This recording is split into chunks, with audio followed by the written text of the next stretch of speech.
کل کی ویڈیو میں میرے منہ سے ایک جملہ نکل گیا تھا کہ میں آل محمد علیہ السلام کا فیض پھیلانے میں بخل کیوں کروں۔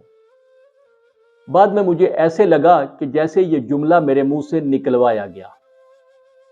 یہ احساس ہونے کے بعد میں نے یہ فیصلہ کیا کہ جو فیض آل محمد علیہ السلام کا مجھ حقیر پر تقصیر تک پہنچا ہے، میں وہ سب آپ تک پہنچاؤں، شاید اسی میں میری نجات ہو جائے۔ اس لیے ادھر ادھر کے موضوعات کی بجائے آج پھر موضوع امام جعفر صادق علیہ السلام ہے۔ میں ہوں سید عامر جعفری۔ آج آپ کی طرف سے وارد کچھ اذکار، دعائیں اور ہدایات آپ کی خدمت میں پیش کروں گا، جو ساری کی ساری بہت فائدہ مند اور شفا بخش ہے۔ ویڈیو پروفیشنلزم کے مطابق یا اس حساب سے تو ہر موضوع پر ایک الگ ویڈیو بنانی چاہیے، لیکن اس پروفیشنلزم کو بالائے طاق رکھتے ہوئے آج کی ویڈیو میں میری جستجو صرف فیض پہنچانا ہے۔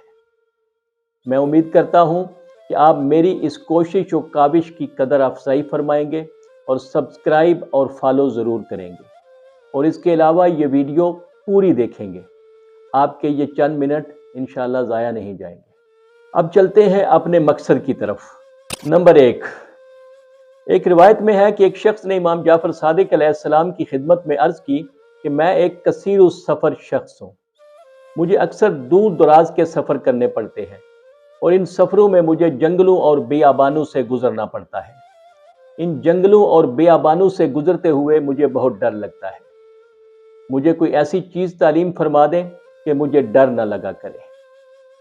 آپ نے فرمایا کہ جب بھی تمہارا گزر ان جنگلوں اور ویران جگہوں سے ہو تو اپنے دونوں ہاتھ اپنے سر پر رکھو اور یہ آیت بلند آواز سے پڑھو، افغیر دین اللہ یبغون ولہ اسلم من فی السماوات والارض طوعا وکرہا والیہ یرجعون۔ اس شخص کا بیان ہے کہ ایک دفعہ اس کا گزر ایک بہت ہی وحشت ناک بیابان میں ہوا، جس کے بارے میں مشہور تھا کہ یہاں کثیر تعداد میں جنات رہتے ہیں۔ میں جب اس مقام پر پہنچا تو مجھے جنات کی آوازیں آنے لگی۔ میں نے ان کو یہ کہتے ہوئے سنا کہ اس کو پکڑ لو۔ مجھ پر بہت خوف اور ہیبت طاری ہوئی، لیکن امام کے فرمان کی وجہ سے مجھ کو تسلی بھی تھی۔ میں نے حوصلہ سمیٹ کر دونوں ہاتھ اپنے سر کے اوپر رکھے اور یہ آیت پڑھی۔ میرے آیت پڑھنے کے بعد ایک اور دوسرے جن کی آواز آئی کہ میں اس کو کیسے پکڑ لوں؟ تم سن نہیں رہے کہ وہ قرآن کی کون سی آیت پڑھ رہا ہے؟ یہ آیت سورہ آل عمران کی آیت نمبر 83 ہے۔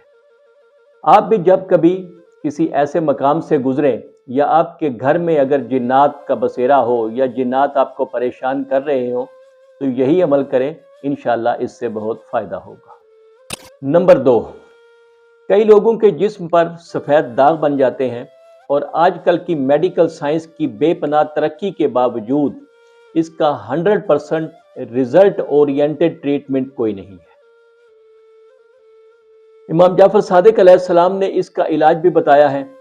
آپ کا فرمان ہے کہ جس آدمی یا عورت کو یہ مسئلہ ہو وہ کسی برتن پر سورہ انعام شہد سے لکھے اور پھر اس کو پانی سے دھو کر یہ پانی پی لے، انشاءاللہ اس کی یہ تکلیف ختم ہو جائے گی۔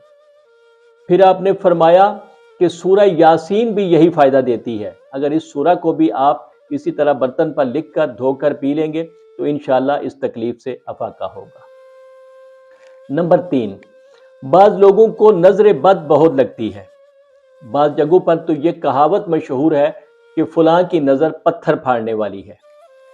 ایسے کئی لوگوں کو خود بھی پتہ ہوتا ہے کہ ان کی نظر لگ جاتی ہے۔ ایسے لوگوں کے لیے امام جعفر صادق علیہ السلام کا فرمان ہے کہ جب بھی اس شخص کو کوئی چیز اچھی لگے اور اسے محسوس ہو کہ میری نظر اس چیز پر اثر کرے گی تو وہ فوراً ماشاء اللہ لا حول ولا قوت الا باللہ العلی العظیم پڑھ لے۔ اس سے اگلا شخص یا چیز اس کی نظر کے برے اثرات سے محفوظ ہو جائے گا۔ نمبر 4، جب نظر لگانے والا احتیاط نہ کرے یا اس کو پتہ ہی نہ ہو کہ اس کی نظر لگ جائے گی اور یہ نظر کسی کو لگ جائے تو امام جعفر صادق علیہ السلام نے اس نظر کے اثرات کو ختم کرنے کا علاج بھی بتایا ہے۔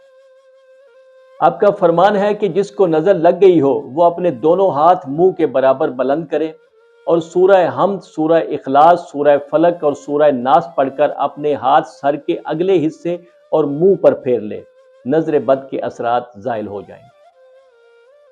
میرے حقیر پر تکثیر کے تجربے کے مطابق ہمارے عقیدے اور ایمان کمزور ہیں، اس لیے ممکن ہے کہ ایک دفعہ عمل کرنے پر فائدہ نہ ہو، اس لیے چند بار یہ عمل وقفے سے دہرائیں، انشاءاللہ فائدہ ضرور ہوگا۔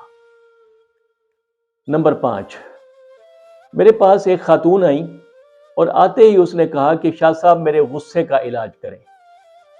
اس غصے نے مجھے کہیں کا نہیں چھوڑا، اس غصے کی وجہ سے میرا گھر ٹوٹ گیا، مجھے طلاق ہو گئی، اور اسی غصے کی وجہ سے میری جاب چھوٹ گئی۔ میری اس طبیعت کی وجہ سے خاندان میں کوئی شخص مجھے منہ نہیں لگاتا۔ یہ بات بتانے کا مقصد یہ ہے کہ اکثر ہم غصے کی وجہ سے اپنا نقصان کر بیٹھتے ہیں۔ امام جعفر صادق علیہ السلام نے غصے کا علاج بھی بتایا ہے۔ آپ کا فرمان ہے کہ جب آپ کو غصہ آئے تو اگر آپ کھڑے ہیں تو آپ زمین پر بیٹھ جائیں، غصہ کم ہو جائے گا۔ اگر کوئی عزیز آپ کے ساتھ لڑ رہا ہے، آپ پر غصہ کر رہا ہے، تو اس غصہ کرنے والے کو چاہیے کہ اپنا بدن یا جسم کا کوئی حصہ دوسرے شخص کے ساتھ مس کرے، تو اس کا غصہ کم ہو جائے گا۔ ہماری ثقافت کا یہ حصہ رہا ہے کہ شاید آج کل بھی ہو کہ جب کوئی آدمی لڑتا تھا تو دوسرا اٹھ کے اسے گلے لگا دیتا اور کہتا کہ بھائی اب بس کرو، تو معاملہ ختم ہو جاتا۔ اب یہ قدرت کا نظام ہے کہ ایک انسان کا دوسرے انسان کو مس کرنے سے کون سی ویوز یا انرجی اس کے جسم میں منتقل ہوتی ہے اور وہ اسے کول ڈاؤن کر دیتی ہے۔ ابھی آپ کو یہ بتانا ہے کہ شہد ہر کسی کے لیے شفا بخش نہیں ہوتا، اور خاک شفا سے ہر مریض کیوں ٹھیک نہیں ہوتا، لیکن آئیں اس سے پہلے امام جعفر صادق علیہ السلام پر ہم اپنے ایمان کو ذرا چیک کر لیں۔ مامون رکی سے روایت ہے کہ میں اپنے آقا حضرت صادق علیہ السلام کی خدمت میں تھا کہ سہل بن حسن خراسانی وہاں آیا اور حضرت کو سلام کیا اور کہنے لگا کہ اے فرزند رسول، آپ اہل بیت امامت ہیں، کیا رکاوٹ ہے کہ آپ اپنا حق چھوڑ کر بیٹھ گئے ہیں، حالانکہ آپ کے پاس 1,00,000 افراد موجود ہیں جو آپ کے سامنے تلوار چلائیں گے۔ امام نے فرمایا اے خراسانی بیٹھ جا۔ آپ نے کنیز کو آواز دی اے حنیفہ تنور گرم کرو، اور اس کے بعد جب تنور گرم ہو گیا، پک کر سرخ ہو گیا، اس وقت آپ نے اس مرد خراسانی سے کہا کہ خراسانی اٹھو اور جا کر اس تنور میں بیٹھ جاؤ۔ وہ خراسانی کہنے لگا مولا مجھے معاف کیجئے، مجھے آگ کا عذاب نہ دیجئے۔ آپ نے کہا اچھا معاف کیا۔ اسی وقت ہارون مکی داخل ہوئے، ان کے ہاتھ میں جوتا تھا، انگشت شہادت میں وہ جوتا لٹکا کے آئے اور سب کو السلام علیکم کہا۔ آپ نے اس سے کہا کہ ہارون جا کر اس تنور میں بیٹھ جاؤ۔ ہارون نے جوتا پھینکا اور جا کر تنور کے اندر بیٹھ گیا۔ آپ نے اپنا رخ انور اس خراسانی کی طرف کیا اور اس سے اس انداز میں خراسان کی باتیں کرنے لگے جیسے کوئی خراسان کا رہنے والا شخص ہو۔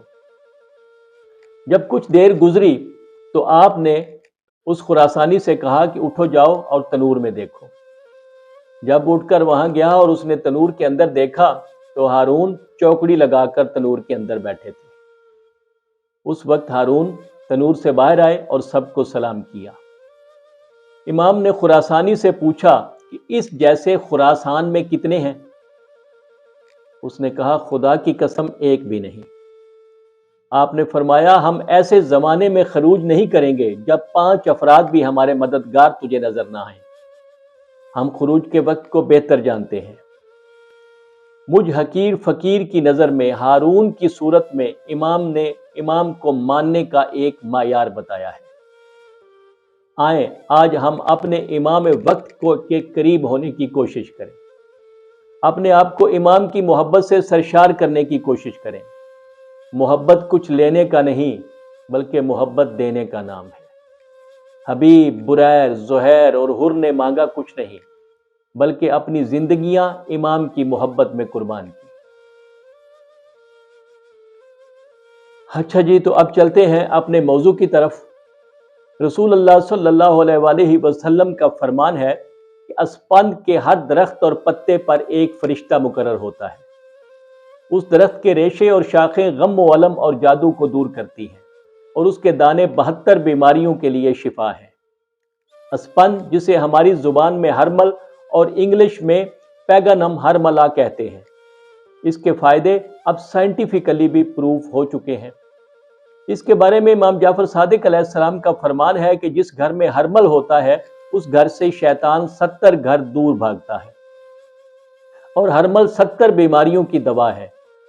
اس لیے کوشش کریں کہ جن کے پاس جگہ ہے وہ اپنے گھر میں ہرمل ضرور لگائیں۔ نمبر 7، امام جعفر صادق علیہ السلام کا فرمان ہے کہ جس کو کوئی بیماری ہو اور وہ خاک شفا سے علاج کرے، اگر وہ مرض الموت میں نہ ہوا تو ضرور شفا ہو جائے گی۔ امام کا فرمان برحق ہے، لیکن ہمارا مشاہدہ ہے کہ خاک شفا کھانے کے باوجود بھی مریض تندرست نہیں ہوتا۔ اس کی کچھ وجوہات ہیں۔ ایک تو آج کل صحیح خاک شفا ملتی ہی نہیں۔ دوسرے نمبر پر اگر مل جائے تو اسے رکھنے اور لانے کی صحیح احتیاط نہیں کی جاتی۔ کافر اور شیطان جن اس پر رش کرتے ہیں کہ اولاد آدم کے ہاتھ شفا کا کس قدر قیمتی نسخہ لگ گیا ہے۔ حائر حسینی کے اندر تو وہ جا نہیں سکتے، اس لیے وہ حائر کے حدود کے باہر تیار کھڑے ہوتے ہیں کہ کوئی خاک شفا لے کر آئے اور یہ اسے سونگ کر یا مس کر کے خراب کر دے۔ ان کے سونگنے اور مس کرنے سے اس کی خوشبو اور نفع کم ہو جاتا ہے۔ اس لیے جو بھی حائر کے اندر سے خاک اٹھائے اسے کسی شیشی میں محفوظ کرے اور اس پر اللہ کا نام لے کر اس کا ڈھکن بند کر دے۔ ایسی خاک بتائے گئے ادب و احترام اور مقدار میں جو مریض کھائے گا انشاءاللہ شفا یاب ہوگا۔ تیسری وجہ اس کا مناسب ادب و احترام نہ کرنا ہے۔ جب کوئی بیمار خاک کھانے کا ارادہ کرے تو ایک چنے کی مقدار خاک لے، اسے بوسہ دے اور آنکھوں سے لگائے، اور پھر بسم اللہ اور درود پڑھ کر شفا کی دعا اور نیت سے اسے کھا لے اور نتیجہ دیکھ لے۔ نمبر 8، تمام مکتبہ فکر کے مطابق شہد میں شفا ہے۔ جی بالکل، شہد میں ضرور شفا ہے، کیونکہ اس بارے میں واضح فرامین موجود ہیں۔ لیکن فرمان رسالت کے مطابق شہد میں شفا صرف مومن کے لیے ہے، منافق اس شفا سے محروم رہے گا۔ یہ روایت بھی امام جعفر صادق علیہ السلام سے منقول ہے۔